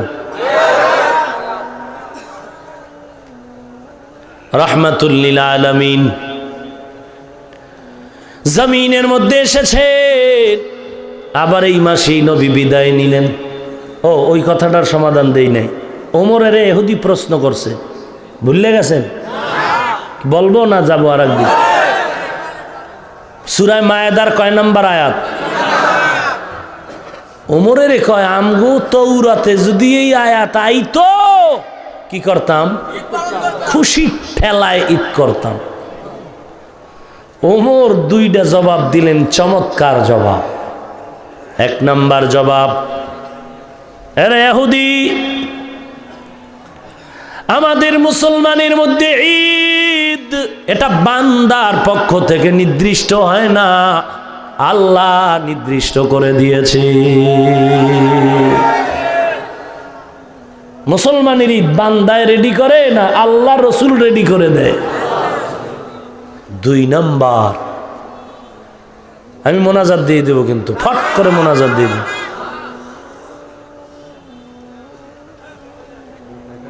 ভাইরা আমার, এক নম্বর জবাব বুঝলেন? ঈদ ঈদ এটা কি বান্দার থেকে তৈরি হয় না, আল্লাহ নির্ধারণ করে দেয়। দুই নাম্বার জবাব, ওরে ইহুদি, মুসলমানের ঈদ এটা অনর্থক কোনো আলাদা আনন্দের জন্য হয় না। মুসলমানের ঈদ হওয়ার পেছনে হলো ইবাদত। যেমন ঈদুল ফিতর, এই ঈদ আমার আনন্দ হয় রোজার ইবাদতের কারণে। আর ঈদুল আজহা কোরবানির ঈদের আনন্দ হয় হজ আর কোরবানির ইবাদতের মাধ্যমে। অতএব ইবাদতের কারণে ঈদ হয়, এটাও জেনে নাও। তাহলে ঈদ করার আগে লাগবে ইবাদত। ইবাদত, রোজার ইবাদতের দ্বারাই ঈদ। সারা মাস রোজা রেখেছি, এইবার রোজা রাখলাম, একটা আনন্দের ঈদ করবে, এটা আল্লাহর দেওয়া ইবাদতের মাধ্যমে ঈদ, নিজের মন গড়া কোনো ঈদ নয়। এরে নবীর উম্মতের দল, ঈদুল আজহার ঈদ হলো কোরবানি আর হজের আনন্দের ঈদ। ওরে নবীর উম্মতের দল, এছাড়া মন গড়া কোনো ঈদ হতে পারে না। আমার নবী আসলেন আর চলে গেলেন, কি নিয়ে আসলেন? আল্লাহ বলেন আমার নবী দুনিয়াতে আসলেন উত্তম আদর্শ নিয়ে। কি রেখে চলে গেলেন? আল্লাহর নবী বলেন দুইটা জিনিস রেখে চলে গেলেন। কি নিয়ে আসলেন? কি নিয়ে আসলেন? উত্তম আদর্শ। কি রেখে চলে গেলেন? দুইটা জিনিস। এক নম্বরে কোরআন, এক নম্বরে কোরআন, দুই নম্বরে সুন্নাত। দুই নম্বরে কি? এক নম্বরে কথা কন, দুই নম্বরে সুন্নত। এক নম্বরে কোরআন, দুই নম্বরে সুন্নত। জীবনে যারা হাদিস বলছেন, রুমাল কানের গোড়ায় নিয়ে একা একা কান ধরে তওবা করবেন, আর বলবেন না কোরআন হাদিস। কি বলবেন? কোরআন, কোরআন সুন্নাত। নবী কয় সুন্নাত, তুমি পণ্ডিত করে হাদিস পাইলা কই? নবীর কথা মজা লাগে না? নবী কয় কোরআন সুন্নাহ রেখে গেছি, তুমি হাদিস বলো কেন? কেউ যদি বলে মাওলানা হাদিস বললে সমস্যা কি? 13,000 কিলোমিটার দূরের সমস্যা বলতে টাইম আজকে বলবো না।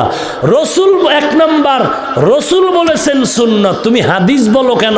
এটাই তোমার রসুলের থেকে বেশি চালাকি পণ্ডিতি। এবার কিলাকিলির বহু জবাব আছে পড়ে।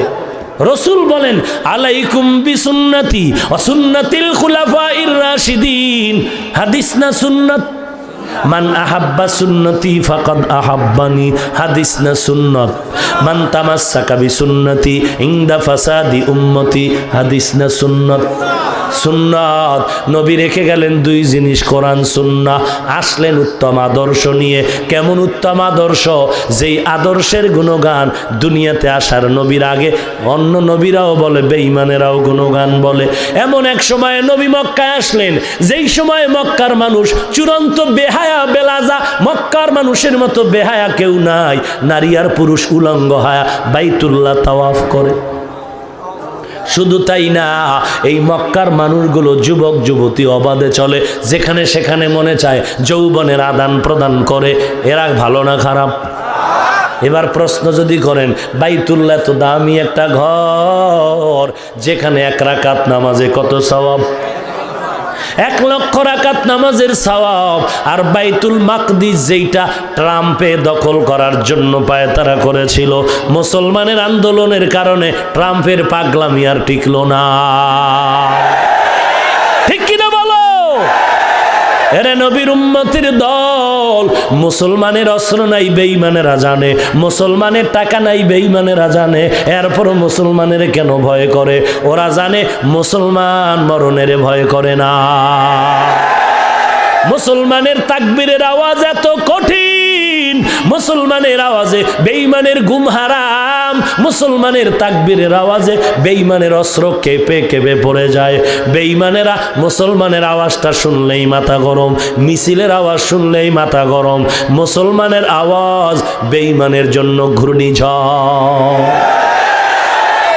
এই বাইতুল মাকদিসে 1 রাকাত নামাজ পড়লে 50,000 রাকাত নামাজের সওয়াব। কত? আর মদিনার নবীর রওজায়, মদিনার নবীর মসজিদে নববীতে 1 রাকাত নামাজ পড়লে 1000 রাকাত নামাজের সওয়াব। একটা হাদিসে আছে 50-এর কথা, তবে হাদিসটা বড় দুর্বল। 1000-এর হাদিস বড় সবল। আল্লাহর ঘর বাইতুল্লাহ 1 রাকাতে 1 লক্ষ, বাইতুল মাকদিসে 1 রাকাতে 50,000, আর নবীর মসজিদে হলো 1000। কথা বুঝছেন কিছু? বাড়ি যেয়ে প্যাঁচ লাগাইবেন না। আরে মুসলমান নবীর উম্মত, অভাব কয়টা প্যাঁচের? ধর্মীয় শিক্ষা নাই, খাঁটি আল্লাহওয়ালা মুরব্বী নাই। এই মানুষগুলো এত বেহায়া হয়ে গেল। প্রশ্ন যদি করেন এত দামি বাইতুল্লাহ, এর পাশের মানুষ এত খারাপ হওয়ার পেছনে কারণটা কি? ফাইনাল কারণ হলো এই মানুষগুলো 570 বছর কোনো মুরব্বী পায় না। কত বছর? ঈসা নবী চলে গেলেন, আমার নবী আসলেন, মাঝখানে ডিস্টেন্স কত? 570 বছর। যারা বলবে আমার মুরব্বী লাগে না, আমি কিতাব পড়ে পড়ে জান্নাত পাবো, ওই ওদের মতো দশা হয়ে গোমরা হয়ে যাবে। ওরে নবীর উম্মতের দল, আল্লাহর দেওয়া কিতাব কোরআন, এটাই পড়ে যদি জান্নাত পাওয়া যায়, আল্লাহর দেওয়া কিতাব তাওরাত, আল্লাহর দেওয়া কিতাব ইনজিল, আল্লাহর দেওয়া কিতাব জবুর, আল্লাহর দেওয়া কিতাব আদম নবীর সহিফা, আল্লাহর দেওয়া কিতাব শীষ নবীর সহিফা, আল্লাহর দেওয়া কিতাব ইদ্রিস নবীর সহিফা, যদি আল্লাহর দেওয়া কিতাবগুলো পড়ে পড়ে পড়ে পড়ে জান্নাতে যাওয়া যায়, এই জমিনে লক্ষ লক্ষ নবী পাঠাবার দরকার হতো না। লাইব্রেরি থেকে ঔষধের বই পড়ে যদি ডাক্তারি করা যায়, মেডিকেল সায়েন্সের দরকার হতো না। ওরে বাংলা বোখারি কোরআনের তরজমা পড়ে ফতুয়া যদি দেওয়া যাইতো, এই দেশে লেখাপড়ার কোনো প্রতিষ্ঠানের দরকার হতো না। মুরব্বী, আল্লাহ কয় মুরব্বী লাগবে, তুমি কেন পণ্ডিতি করো? আল্লাহ বলেন আমি 4 দল মুরব্বী রেডি করে দিলাম, নবীগণ, সিদ্দিকগণ, শহীদগণ, সালেহগণ। সূরা কাহফে আল্লাহ বলেন মাইয়া দিল্লাহু ফাহুয়াল মুহতাদ ওয়া মাইয়ুদলিল ফালান তাজিদা লাহু ওয়ালিয়াম মুরশিদা। আল্লাহ যারা হেদায়েত দিবে সে হেদায়েত পাবে, যার কপাল পোড়া হেদায়েত পাবে না। ওই বান্দা হেদায়েতের কোনো মুর্শিদ পাবে না। মুর্শিদ মানে পথ দেখানেওয়ালা, জান্নাতের পথ দেখায়। এই শব্দটারে ভিন্নভাবে বলে শায়েখ, ফার্সি ভাষায় বলে পীর। ওরে এই মুর্শিদ কারা? আল্লাহর জান্নাতের পথ দেখায়। এরা এক ভাষায় ওলি, এক ভাষায় পীর, এক ভাষায় বলে শায়েখ। ওরে তবে সাবধান, শায়েখ শুনে দৌড়ায় না, সন্দেহ লাগে সেই শায়েখ আব্দুর রহমানের গোলাম নি। এরে নবীর উম্মতের দল, আল্লাহ তাআলা ওলিদের ব্যাপারে বুখারীর মধ্যে চমৎকার বয়ান করেছেন। নবীর মাধ্যমে, কোরআনের মাধ্যমে আল্লাহ তাআলা ওলিদের বয়ান করেছেন। ওরে নবীর উম্মতের দল, আজকে তুমি খাজা মঈনুদ্দিনের গাঞ্জাখোর বলে গালি দিলা, অথচ কত বড় দামি। মদিনা থেকে খাজা মঈনুদ্দিন ভারতে আসলেন কালেমার দাওয়াত দিতে। বাড়ি যাইয়া মায়ের সামনে মঈনুদ্দিন বড় আনন্দে হাসে। মা কয় হাসো কেন? বলে বড় খুশি হয়ে গেল। কেন? বলে মা তোমার দোয়ার বরকতে আজ আমার হাতে এই ভারতবর্ষে ৭৬ লক্ষ হিন্দু কালেমা পড়েছে। কেশে মাইনুদ্দিন দাড়ি ছিল না, মাইনুদ্দিন চিশতির টুপি ছিল না, পাগড়ি ছিল না, লম্বা জামা ছিল না, বিড়ি টানতো, ঢোল বাজাইতো, বেপরদায় চলতো। কিয়ামতের দিন বহু পিশাব জাহান্নামে যাবে, মুরিদরা জান্নাতে যাবে। কিয়ামতের দিন বহু বক্তা জাহান্নামে যাবে, শ্রোতা জান্নাতে যাবে। বক্তার বয়ান শুইনা শ্রোতা আমল করে জান্নাত পেয়ে গেছে, বক্তা বক্তব্যই দিত, আমল করত না। আমার হাতে 13 জন মুসলমান হইছে হিন্দু, তো কি হইছে? আমি হাফিজুর রহমান তো এখনো পাক্কা মুসলমান হইতে পারি নাই। আমার হাতে বহু খ্রিস্টান, বহু হিন্দু, বহু বৌদ্ধ মুসলমান হয়, বাট আমি তো এখনো পাক্কা মুসলমান হতে পারিনি। কারণ ভালো একটা পয়েন্ট আউট করে দেই, চিরন্তন ভাবে মনে রাখবেন, একটা পৃথিবীর ফেমাস চূড়ান্ত এক সুন্দর ব্যক্তি, টোটাল সারা ওয়ার্ল্ডে যার সুনাম, এই লোক এত বড় দামি ডিগ্রি, বুখারীর মুখস্থ, তিরমিজি মুখস্থ, মুসলিম মুখস্থ, গীতা মুখস্থ, ইনজিল মুখস্থ, তাওরাত মুখস্থ, জাবুর মুখস্থ, তাফসির মুখস্থ, সব ডিগ্রি, কিন্তু সুন্নতের আমলের অভাব। খোদার কসম একবার, খোদার কসম 2 বার, খোদার কসম 3 বার, সব আছে, সব আছে, সব আছে, সুন্নতের আমল যদি না থাকে, খোদার কসম তাকওয়া নাই, তাকওয়া নাই, তাকওয়া নাই। যার মধ্যে তাকওয়া নাই তাই সে আল্লাহর খাঁটি প্রিয় বান্দা না। যে আল্লাহর প্রিয় খাঁটি বান্দা না, তাকে মহব্বত করব, কিন্তু তাকে ইমাম মানব না, মুরব্বি হিসাবে মানব না। কথা বুঝেন নাই? সব আছে, বুখারী মুখস্থ, কথায় কথায় কথায় কথায় বয়ানে কোরআনের পারা নাম্বার, আয়াত নাম্বার, লাইন নাম্বার, রুকু নাম্বার, নক্তা, অরকত, গোষ্ঠী শুদ্ধা, একেবারে ডিটেলস, হাদিসের পৃষ্ঠা নাম্বার, খণ্ড নাম্বার, লাইন নাম্বার, হাদিস নাম্বার, সব যদি বলে, সুন্নতের আমল যদি না থাকে, বুঝে নাও এর মধ্যে তাকওয়া নাই। যার মধ্যে তাকওয়া নাই, আল্লাহর ভয় নাই, ও আল্লাহর বান্দা ঠিক, তবে প্রিয় বান্দা না। যে আল্লাহর প্রিয় বান্দা না, আল্লাহর বান্দা হিসেবে মোহাব্বত করব, কিন্তু মুরব্বি মানব না।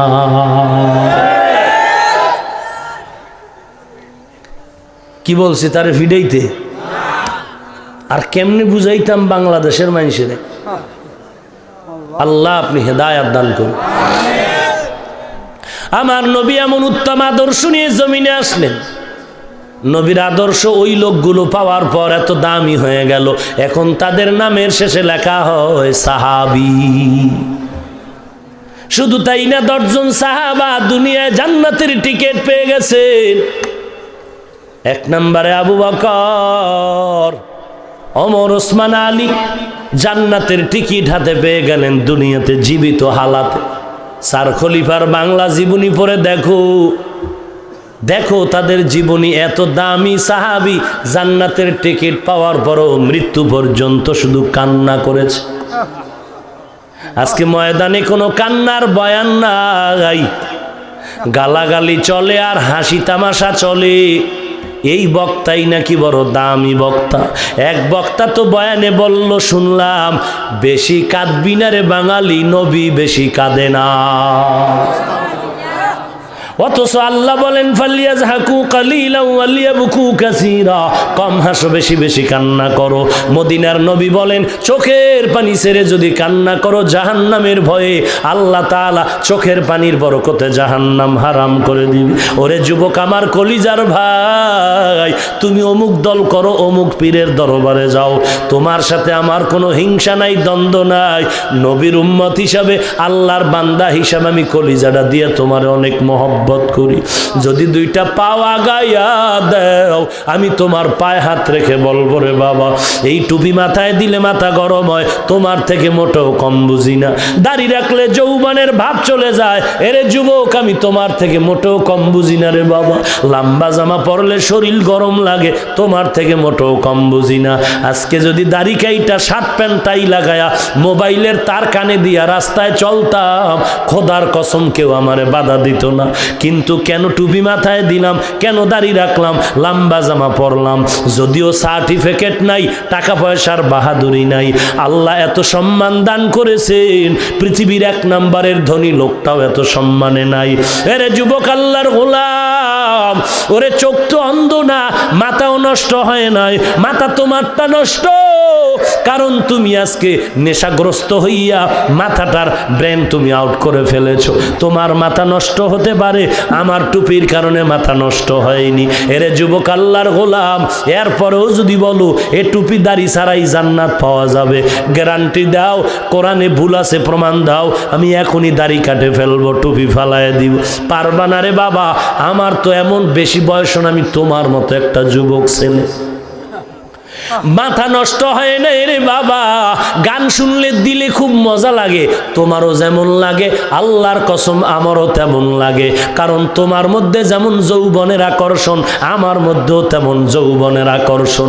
ওরে নবীর উম্মতের দল, এরপরেও কেন টুপি পরে আছি, পাগড়ি পরে আছি, নামাজ পড়ি, হালাল খাই।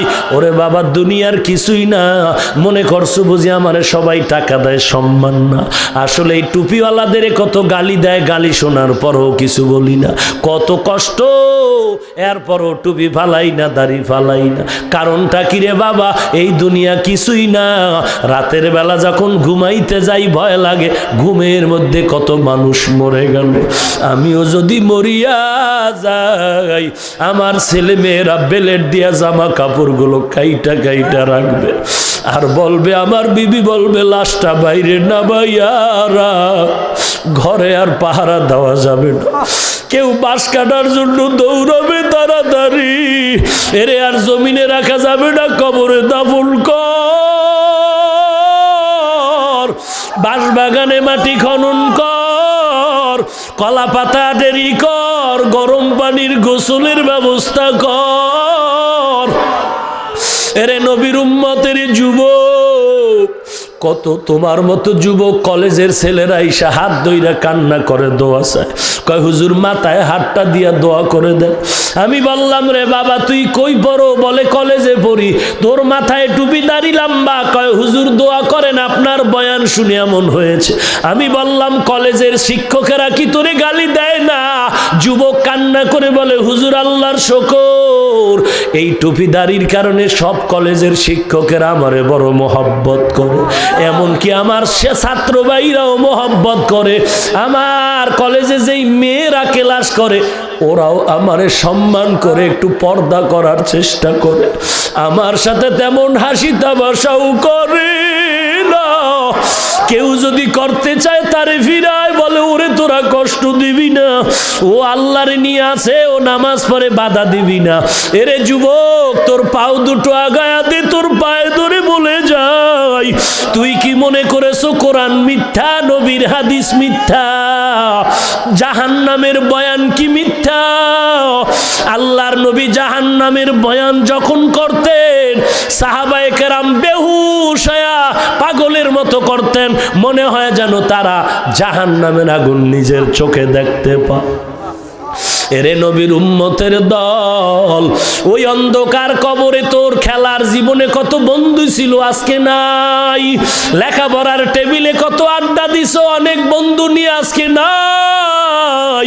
কর্মজীবনে কত বন্ধু ছিল, আজকে নাই। ওরে যুবক তোর মতো যুবক দাড়িওয়ালা নামাজি কলেজে অভাব নাই, র্যাব আর্মি পুলিশের অভাব নাই, তুমি কেন পারবা না? আমার মন বলে তোমার কলবে আল্লাহর ভয় নাই। ওরে আল্লাহর বান্দা, কিসের পীর, কিসের দল, কিসের নেতা? ওরে আপন তো আমার মা বাপ, এই মা বাবাও কিন্তু কবরে গিয়া আপন হয়ে সহযোগিতা করবে না। ওরে দুনিয়ার লাইনে দেখ, স্বার্থে আঘাত লাগলে মা বাবায় ছেলেরে ভুলে যায়, ছেলেও মা বাবা স্বার্থের কারণে ভুলে যায়। ওরে নবীর উম্মতের দল, ওই যে বরগুনা পটুয়াখালীতে সিডর হয়েছিল কয়েক বছর আগে, হয়েছিল, ওই সিডরের সময় শুনছি আল্লাহর এক বান্দা স্ত্রী ঘরের মধ্যে, মাগরিবের সন্ধ্যা ঘনিয়ে কালো মেঘ, ঘরের মধ্যে পানিগুলো ঢুকতেছে আর বাতাস সিগন্যাল চলে, ঢেউ ঢেউ চলছে। স্বামী আর স্ত্রী চিন্তা করে কি করি, ঘরে যদি বয়া থাকি পানি বেড়ে যাবে, মরে যাব। এইবার বেরিয়ে যাই, যা হবে পানির মধ্যে হাবু হাবুডুবু খায়, কোনো দিকে যেতে পারলে যায়। দরজা দিয়া নামে, বিবি ডাক দিয়া কয়, স্বামী আমার, 2টা সন্তান তুমি নাও, আমি একাই পারবো না, তুমি নিয়ে যাও। এইবার আল্লাহর বান্দা বাচ্চা 2টা কাঁধে নিয়া পানির মধ্যে নামলো।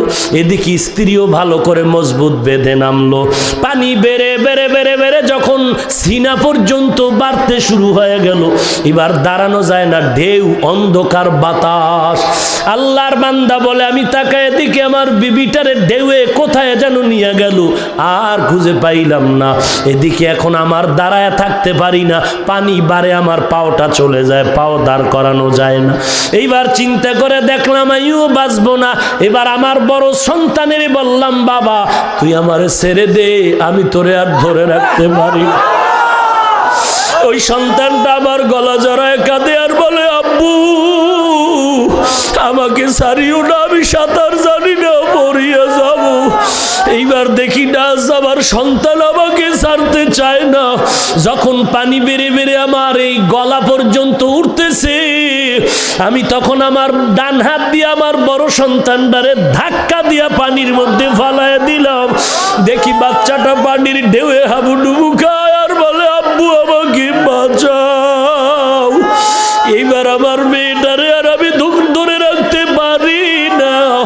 এইবার আমার ছোট সন্তানের পালা।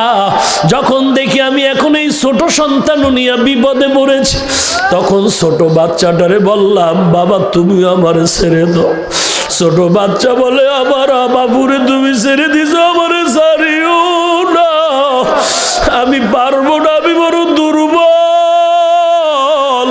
হুজুর যখন দেখি আর সরেই না, মামার বাচ্চাটা এমন ভাবে গলা আঞ্জা করে ধরেছে, এক পর্যায়ে আমি বাচ্চাটার হাতের মধ্যে জোরে দাঁত বসায় দিল, রক্ত বের হয়ে গেল। বাচ্চাটা কান্না করে হাতটা ছেড়ে দিল।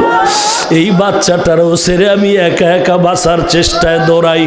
পানি বন্যা চললো 2 দিন 3 দিন। এরপরে পানি টেনে গেল, খুঁজতেছি বাড়ি ঘরের কি হালাত। ধান খেতে মানুষের অভাব নাই, খুঁজে খুঁজে কে কারো আত্মীয়র খবর নাই। কই আমার ভাই, মা খুঁজে আবার সন্তান কই, সন্তান খুঁজে আবার বাবা নাই, আমার মাও নাই।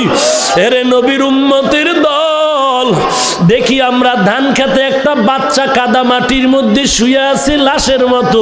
আমরা বাচ্চাটারে উঠাইলাম, এরপরে ঘরে নিয়ে এই কাদা মাটি ধুইতেছি, মুছতেছি, কানের মধ্যে কাদা ফেলায় পরিষ্কার করি, নাকের ভিতরে কাদা পরিষ্কার করি, মুখের কাদা যখন সরাইতেছি, কাদাটা যখন পরিষ্কার হয়ে যাইতেছে, হঠাৎ করে দেখি বাচ্চা ওয়া ওয়া বলে চিৎকার মারা শুরু করল। এরে নবীর উম্মতির দল, দুনিয়াটা কিছুই না, কেউ কারো আপন না। মনে করছো দল তোরে জান্নাতে নিবে, পীর তোমারে জান্নাতে নিবে। পায়ে হাত রেখে বলি, তোমার মতো যুবক দাড়িওয়ালা নামাজির অভাব নাই, তুমিও তওবা করে নাও। অন্ধকার কবরে কিছুই না বাবা, গুনাহ নিয়ে যদি কবরে যাও, ওই কবরের 2 পাশের মাটির চাপ, এরপরে সাপের কামড়ের আঘাত, ওরে মুসলমান সহ্য করতে পারবি না। দিনের বেলা সূর্যের গরম, রাতের বেলা নাই, রাতে শীতের রাত, এরপরও কেন ঘাম, ফ্যানের বাতাস দিয়েও ঠান্ডা করা যায় না।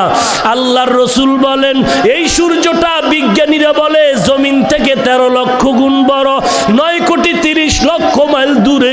হাসরের ময়দানে সূর্য থাকবে মাথার উপরে। আল্লাহ বলবে, সূর্য তোর সমস্ত তাপ জমিনে ছাড়িয়া দাও। সূর্যের তাপে জমিনটা তামা হয়ে যাবে, গুনাহগারের মাথার মগজগুলো টকবক করে ফুটবে, পেটের চর্বিগুলো নারী বুড়ি পায়খানার রাস্তা দিয়ে বের হয়ে যাবে। নবীরা পর্যন্ত নাফসি নাফসি বলে কান্না করতে থাকবে। এরে নবীর উম্মতের দল, আজকে সবাই মোনাজাত ধরে, তুইও মোনাজাত ধরলি, অথচ তোর ডানে বামে চোখের পানিওয়ালার অভাব নাই, আর তোমার চোখে পানি নাই। মনে করিস না যে তোর কপাল ভালো, তোর কপাল পুড়ে গেছে, পুড়ে গেছে, পুড়ে গেছে।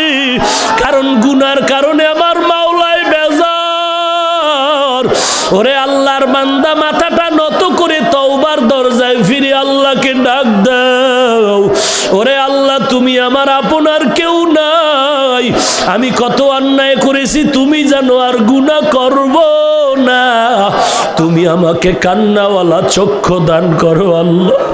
আল্লাহ তুমি আমারে কান্নাওয়ালা চক্ষু দাও। যদি দেখো চোখে পানি না আসে, কান্নাওয়ালার কাছে হাতটা বাড়াইয়া দোয়া চাও, হাতটা বাড়ায় বলো চোখের পানিওয়ালা ভাই, ওরে কান্নাওয়ালার দোয়া আল্লাহ খালি ফিরাইয়া দিবেন না, তুমি আমার জন্য একটু দোয়া করে দাও, আমার মতো খারাপ কেউ নাই। এই বয়ানটা সেদিন এক জায়গায় দিছি, মোনাজাতের পর এক যুবক আইসা কান্না করে, হুজুর আমি বহু অন্যায় করেছি, আমার নাজাতের কোনো পথ আছে নাকি? আমি বললাম বাবা তুমি কি করো? বলে আমি এক ইঞ্জিনিয়ারিং চাকরি করি।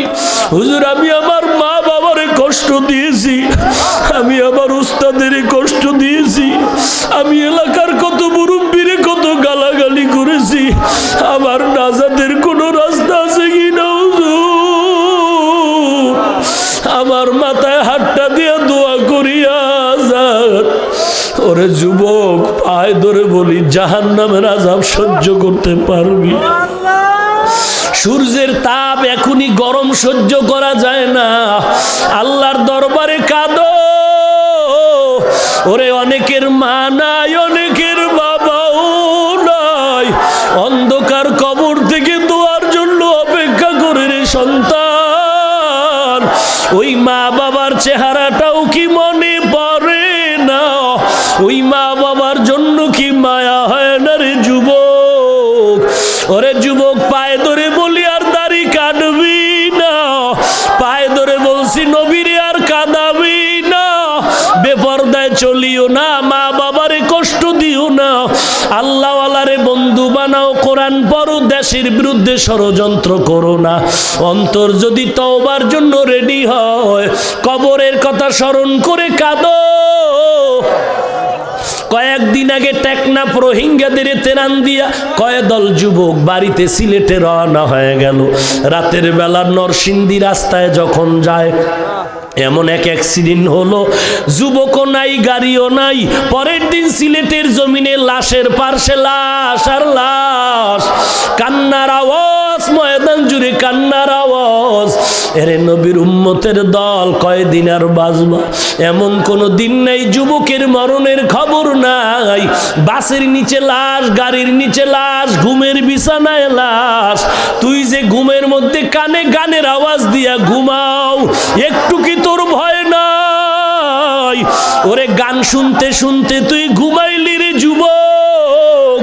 পায়ে ধরে বলছি আল্লাহর ভয় অন্তরে ঢুকাও, জাহান্নামের ভয় অন্তরে ঢুকায় তওবা করো, আল্লাহর দরবারে দিলটা খুলে কান্না করো, মালিক তুমি মাফ না করলে এই ময়দান থেকে যাব না, আয় আল্লাহ তুমি মাফ করে দাও। আল্লাহর দরবারে আমার জন্য দোয়া করো, আমিও দোয়া করি। আল্লাহ যেন আমাদের সবাইকে খাঁটি তওবা করার তৌফিক দান করেন, তওবার উপরে মজবুত হয়ে চলার তৌফিক দান করেন। আলহামদুলিল্লাহি রাব্বিল আলামিন, ওয়াসসালাতু ওয়াসসালামু আলা সাইয়্যিদিল আমবিয়া ওয়াল মুরসালিন ওয়া আলা আলিহি ওয়া আসহাবিহি আজমাইন। ইয়া আরহামার রাহিমিন, ইয়া আরহামার রাহিমিন, ইয়া আরহামার রাহিমিন। আয় আল্লাহ কুদরতের নজর দিয়ে দেখেন কত ওলামায়ে কেরামরা হাত তুলেছেন, কত সাদা দাড়িওয়ালা মুরব্বীরা হাত তুলেছেন। আয় আল্লাহ কত যুবক, কত ছাত্র ভাই, ছোট ছোট বাচ্চারা হাত তুলেছেন। মাইকের আওয়াজ পেয়ে কত মা বোনেরা হাত তুলেছেন। আল্লাহ আয় আল্লাহ এরা চোখের পানি ছেড়ে কান্না করতেছে রে মালিক। আয় আল্লাহ এদের সন্তানও মরে নাই, এদের কেউ মারা যায় নাই, তাহলে এরা কেন কাঁদে? একমাত্র জাহান্নামের থেকে ক্ষমা চায়। আয় আল্লাহ গুনাহ তো করিয়াই ফালাইলাম, নফসের ধোকায় পড়ে গুনাহ করেছি রে আল্লাহ, শয়তানের ধোকায় পড়ে গুনাহ করেছি রে মালিক।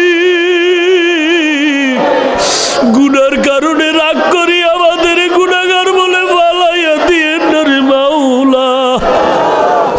আয় আল্লাহ, এই ময়দানে কি চোখের পানিওয়ালা কেউ নাই? ও দয়ার মালিক, আমরা আপনার আদরের নবীর উম্মত। আয় আল্লাহ, গুনাহ তো করিয়াই ফালাইছি, আপনার দরজা ছাড়ি নাই রে আল্লাহ, আপনার দরওয়াজায় ফিরে আসছি, মাফ করে দেন।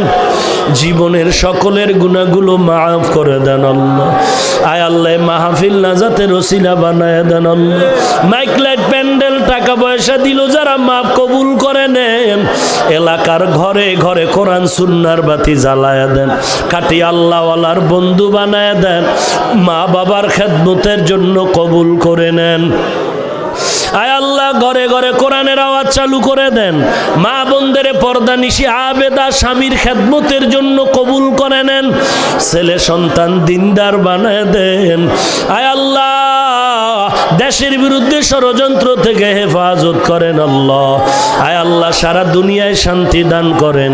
বাংলার জমিন শান্তির জমিন বানায় দেন। বিদেশের ঘরে যারা চাকরি করে হেফাজত করেন। আয় আল্লাহ, দেশের জন্য যারা জীবন দিল মাফ করে দেন।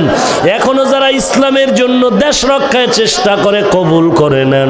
প্রশাসনিকভাবে যারা কাজ করে দিনদার বানায় দেন। আয় আল্লাহ, সমস্ত মাদ্রাসা মসজিদ কবুল করে নেন। আলেম ওলামা উস্তাদ ছাত্র ইমাম খাদেম কমিটি কবুল করে নেন। যারা আলেম ওলামা মাদ্রাসা কোরআনকে ভালোবাসে তাদেরও কবুল করে নেন। আয় আল্লাহ তাআলা, আমাদের দিলের থেকে রিয়া হাসাদ কিবির দূর করে তাকওয়া দান করেন। এখলাসওয়ালা জিন্দেগি দান করেন আল্লাহ। ও দয়ার মালিক, এই ময়দানে একটু তাকায় দেখেন, আপনার বান্দারা হাত তুলেছে। নবীজির ওসিলায় মোনাজাত কবুল করে নেন। আমার একটা যুবকেরও খালি ফিরাইয়া দিয়েন না রে আল্লাহ। সকলের আমিন কবুল করে নেন। আয় আল্লাহ, এখানে সবাই হাত তুলেছে, মোনাজাতের পরে যাবাই চলে যান। ও আল্লাহ, নবীর ওসিলায় আমাদের মাফ করে দেন। নবীজির রওজা ও কাবা জিয়ারতের তৌফিক দান করেন। ঘুমের ঘরে নবীর সাথে মোলাকাত করায় দিয়েন আল্লাহ। নবীজির সুন্নতের আমলওয়ালা আশিক বানায় দেন। ও দয়ার মালিক, দাড়িওয়ালা নামাজি নবীর আশিক বানায় দেন। ধোঁকায় থেকে আমাদের হেফাজত করেন আল্লাহ। জালেম দুশমন মুনাফিক থেকে হেফাজত করেন আল্লাহ। আয় আল্লাহ, সমস্ত দুশমন থেকে হেফাজত করেন আল্লাহ। ইসলামের নামে যারা ধোঁকা দেয় তাদের হেদায়াত দান করেন আল্লাহ। মোনাজাতের পরে সবাই বাড়ি যাবে, কেউ গিয়ে দেখবে মা এখনো ঘুমায় নাই, সন্তানের অপেক্ষায় বসে আছে। আর একদল আপনার গোলাম এখানে আছে যাদের মা নাই, বাবা নাই, অন্ধকার কবর থেকে দোয়া চায় রে সন্তান। সাদা কাপড়ের প্যাকেট বানায় কবরে রাখছো, গুনার কারণে কবরটা জাহান্নামের আগুনের গর্ত হয়ে গেল। ওরে সন্তান, ওই মা বাবার জন্য কি মায়া হবে না? ওই সন্তান মায়ের চেহারা কি মনে পড়ে না? ও দয়ার মালিক, তাকায় দেখেন এখানে কারা মা নাই, বাবা নাই, ইয়াতীম। মা বারবার মোবাইল করে খবর নিত, বাবা কখন খাইলি, কখন ঘুমাইলি রে বাবা। আজকে মা যার নাই, তার খবর নেওয়ার কেউ নাই।